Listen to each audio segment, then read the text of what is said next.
భగవానుడి మాట.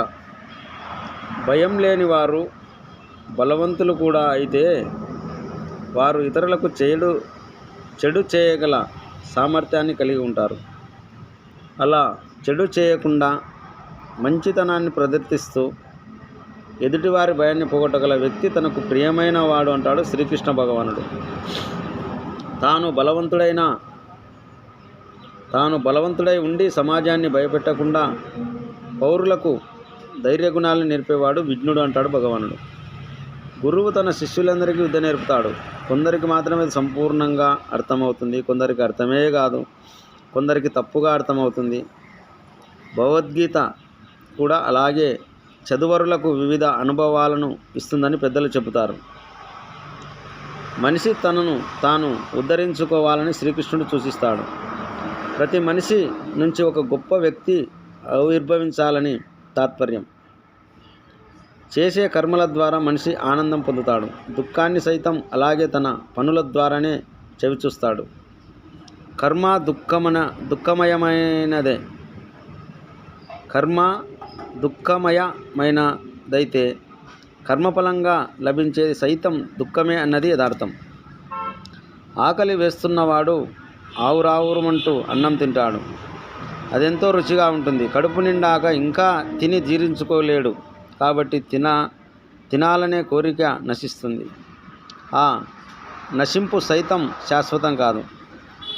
వైశ్వానర అగ్ని రగిలినప్పుడు అతడికి కావాల్సింది మళ్ళీ అన్నమే. అవసరాలు కోరికలను సృష్టిస్తాయి. సౌకర్యాల కోసం వస్తువులు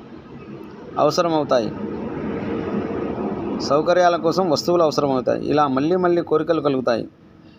అగ్నిలో నెయ్యి పోసినప్పుడు మంట ప్రజ్వరిల్లుతుంది తప్ప ఆరిపోదు. జీవనయానం నడుస్తున్నంతకాలం అవసరాలు సంకల్పాలుగా, కోరికలుగా మారుతూ మనిషిని ఇంకా సంకల్పరుడిగా చేస్తుంటాయి. ఒక పరిధిలో కోరికలు లేని జీవితం కోసం సాధన చేయాల్సి ఉంటుంది. కోరికల వల్ల కర్మకు ప్రేరణ లభిస్తుంది. కర్మను కాక కర్మఫలాన్ని త్యజించి భగవదర్పితం చేయాలన్నది భగవాను మాట. వస్తుత్యాగం సన్యాసం కాదు. కర్మలు మానకుండా ఇతరులు ప్రయోజనం కోసం ఆలోచించేవాడే నిజమైన కర్మ సన్యాసి అన్నది శ్రీకృష్ణ భగవానుడి మాట. గంగా తీరంలో ఒక పడవ నడిపేవాడు తెడ్డు వేస్తూ పాట పాడుతున్నాడు. చేపల కోసం వలను నదిలో విసిరాడు. నదిని దాటడానికి ఆ పడవ ఎక్కిన సన్యాసికి పడవ వాడి ప్రవర్తన ఆసక్తి కలిగించింది. తనను నది దాటించినందుకు సన్యాసి పడవవాడికి ఓ నాణ్యం ఇవ్వబోయాడు. పడవవాడు డబ్బు నిరాకరించాడు. అతడి వృత్తి వేట.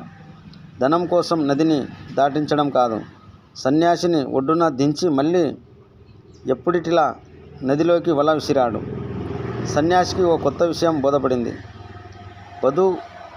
బతుకు తెరువు కోసం చేపలు పట్టే ఆ మనిషి వ్యామోహాన్ని జయించాడు. మోహాక్షయమే మోక్షం. సన్యాసి అయిన తాను జేబులో కొన్ని నాణేలు పెట్టుకు తిరుగుతున్నందుకు సిగ్గుపడ్డాడు. అతడి మదిలో పడవ నడిపేవాడి సుమధుర పల్లెగీతం సుడులు తిరుగుతూ ప్రణవనాదమై ప్రతిధ్వనించింది.